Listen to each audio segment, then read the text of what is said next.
In front of every twitching net curtain there is a window, and behind every window a smartphone. In an invasion in which little escapes the invaded. This was a housing estate in the southeast of Kyiv, and the firefighters are battling the aftermath of a Russian cruise missile. No one really knows why the Russians targeted Tower Block 7 on Pashti Street. It may have been a stray, and miraculously no one was killed. But this morning the survivors were less interested in the how and more in the why us. Что они створили, что они сделали с нашим домом? No one had the answer. Not the old lady on the 4th floor, oblivious to the fact that her balcony was on the verge of collapse. Not the woman next door on the 7th floor, busy shoveling glass out of her living room. All of them wondering what the point of the clear-up is when this is just day 2 of an invasion that could last weeks, while holding their capital city and their president to political ransom. Are you scared? Yeah. You're going to stay here or leave? Yeah. You're going to stay here? I live here, but I can't stay here now. Right. Where will you go? I don't know. Ми живі, більше нам нічого не треба. І щоб нас більше не стріляли. Дякую. Ні. All of them conscious that their lives are suddenly as random as this piece of debris floating towards the missile crater. Thanks to a man who's accused Ukraine of being a nation of neo-Nazis and is waging war to make the point of a lie. Еще раз обращаюсь к военнослужащим вооруженных сил Украины. Не позволяйте неонацистам и бендеровцам использовать ваших детей, ваших жен и стариков в качестве живого щита. Берите власть в свои руки. Похоже, нам с вами будет легче договориться, чем с этой шайкой наркоманов и неонацистов, которая засела в Киеве и взяла в заложники весь украинский народ. The madness of this war found an unforgettable image today in this scene, also filmed from many disbelieving windows. A tank skidded, running over an innocent car. And then reversed back over it. Astonishingly, the driver lived to be liberated by a neighbor's crowbar. But don't count on too many miracles. In the same district of Obolong, and madness takes many forms in a situation this unhinged. Here they were handing out automatic weapons to civilians. No questions asked, no training required. 18,000 machine guns have been given away so far.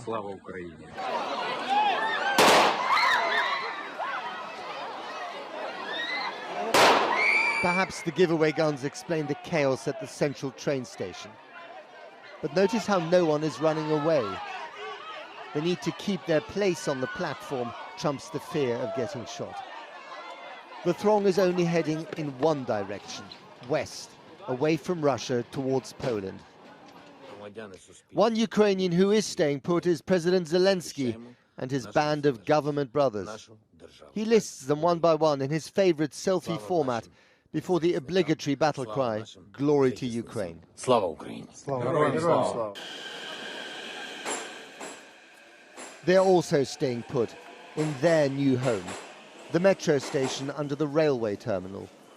The citizens of Kyiv have traded the lockdowns of COVID for the subterranean lockdowns of war. Life in the bunker in 2022, as they wish the new commuters to the front line a good day at the office. Now, this is being called the biggest ground war in Europe since the Second World War. Men of fighting age are now forbidden to leave under Ukraine's mobilization order, while queues of people have formed outside recruitment offices, obeying the call to come to the country's defense. Our international editor, Lindsay Hilsum, joins me now from Dnipro in the east of the country. Lindsay.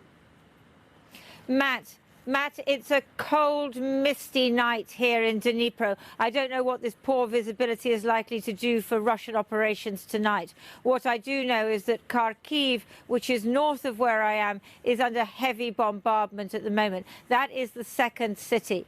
Now, Ukrainian forces are doing what they can. They are lined up. They are trying to push back the Russian advance, and they have had some successes. They have managed to destroy some vehicles. I have certainly seen evidence that they have managed to kill a few soldiers here and there.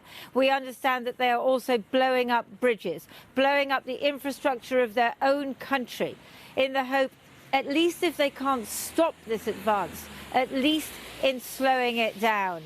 The kind of mood we have seen today is, yes, defiance, but also edged with fear, because people know that this army is massive. And yes, they are handing out weapons. And yes, they do want to fight on the streets. But what can you do against missiles? At the same time as what's happening in Kharkiv, also around the Black Sea and the Sea of Azov, we're hearing reports of an amphibious landing in Mariupol. That is not confirmed yet. But what we do know is that the Russians are advancing there, and that is several hours' drive south of where I am.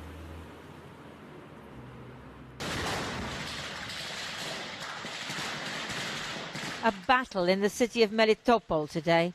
That's south of here towards the Sea of Azov, an area where the Russians have been advancing fast. The building is apparently a hospital. Caught on camera on the road to Kherson further west. Why bother to dismantle the CCTV tower? Everyone knows what's happening. Russian forces are invading and occupying a democratic country. And look, a Russian armoured vehicle flying a Soviet flag.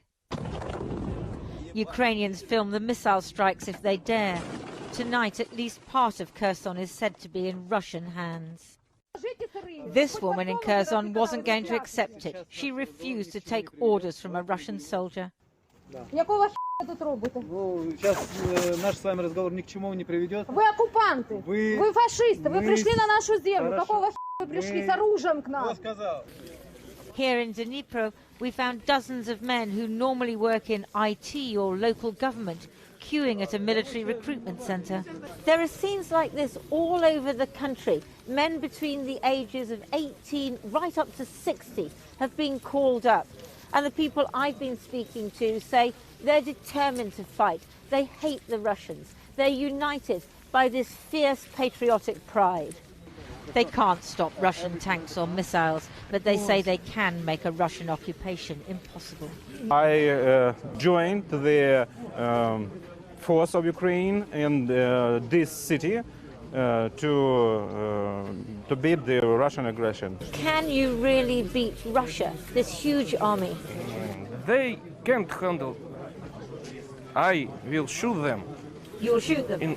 Yes, I will kill them in our streets. Today, the shelling in and around Kharkiv, Ukraine's second city, intensified. It sounds terrifying. But maybe someone needed to tell this Kharkiv couple that it's not the brightest idea to stand near an unexploded rocket. On guard as the shelling gets closer. The wreckage of Russian vehicles on the outskirts of Kharkiv, evidence that Ukrainian forces are fighting back. Tonight, a fireball caused by a missile exploding in an industrial area northeast of Kharkiv, glowing in the dark like a beacon of fury and despair.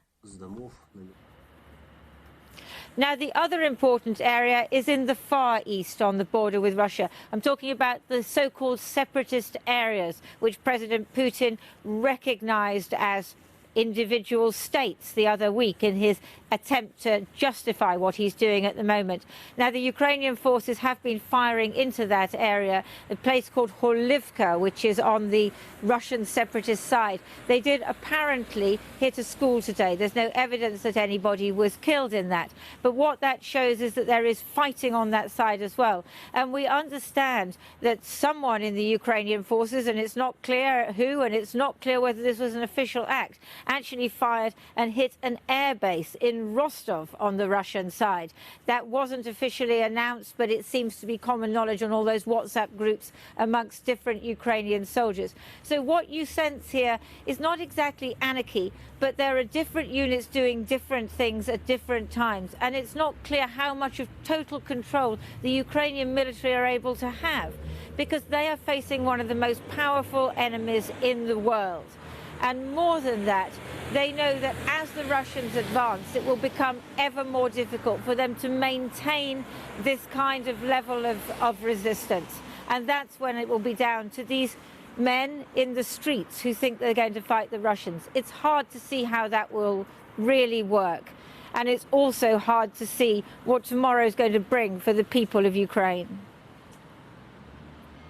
You can say that again, Lindsay. Thank you very much indeed. Well, let's speak to Kira Rudik, a Ukrainian MP who says that she is armed with a Kalashnikov rifle and will fight herself against the Russian army if she has to. Kira, thank you very much for coming on the programme. When did you buy your gun? Do you know how to use it? And do you think you'll actually have to use it? Hello.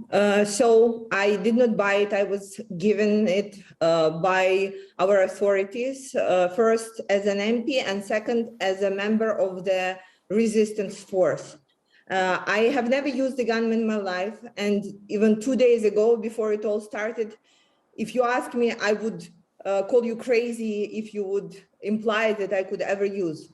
But after you spend some time at a bomb shelter, after for 8 times during the last 2 days, we have heard sirens about the Air Force attacks. After seeing your family hiding under the stairs, you just have to do something. And so yesterday we were given the guns, and it's about 20,000 guns right now distributed between the members of the resistance in Kiev. And yesterday and today I spent my time with the team where I'm learning how to shoot. I don't want to evacuate. I don't plan to flee, because I think right now we should all do what we have to do, is fight Russian soldiers on our soil, fight people who came from nowhere, well, we know from where, and want to take what is ours, want to take our land, want to instill some Russian pride here. And with just because they don't allow us the right to exist. Putin said he doesn't allow our country to exist. I don't doubt your determination and your resolve, but you and the rest of the citizens' army will not be a match for the Russian army, will you? I mean, this could really end very badly for you. So I will tell you the story that happened today, when a group of 5 Russian soldiers tried to get into Kiev dressed as Ukrainian army. They were disarmed not by our regular forces, and they were killed not by our regular forces, but by the people like me, by the resistance, because we were able to move quickly, and our troops were able to find and disarm the intruders. So I really pray to God that I wouldn't ever have to use and fire the gun. However, I know that I will do if I have to. And right now I know technically how to do it and get, as my fellow friends say, get less bruises. Does your family understand why you're doing this, your children? Yeah, my family does understand this, and everybody here in Kiev who stayed, who didn't flee, they know that we will have to protect ourselves. People are preparing Molotov's cocktails. People are preparing to what's coming. You know, we have been in war with Russia for 8 years, so we know very well what kind of force is coming in. And we know very well that we will have to do what's right now, and we will do it. I don't know if you heard the crumps of artillery or shelling that I heard just a few minutes ago, not far from here, I think, by the river, which is a couple of miles. Windows are trembling. And what's going on in that particular bit of shelling? What are they trying to do, do you think? I think they are trying to get to the train station and the airport, which is nearby. However, our military are actually pretty good in disarming all the rockets that are coming in. That's why I actually was very glad to hear that Jens Stoltenberg said that they are giving us more help and support on the Air Force, so that we'll be able to if we cannot get the no-fly zone from NATO forces, we can get it ourselves with the ammunition that they are providing us. But they are destroying your air force, aren't they? They've destroyed quite a few airfields. Your air power is very weak anyway. Unless NATO really steps in here and enforces a no-fly zone, which would probably mean a war with Russia, you're not going to get very far. So my party and I, for 3 months, were asking, demanding, talking to the NATO reps and all the members about providing Ukraine with no-fly zone. And unfortunately, it went from no way to okay, maybe. And we don't see it as that will be a direct war with Russia. However, on terms of protection, we still see that it could be an option. We understand that the Air Force is our weakest point as of right now, and that's why we need all the help that we can get from anybody to get it right now, because you see what's happening. You're in Kiev now. You feel it.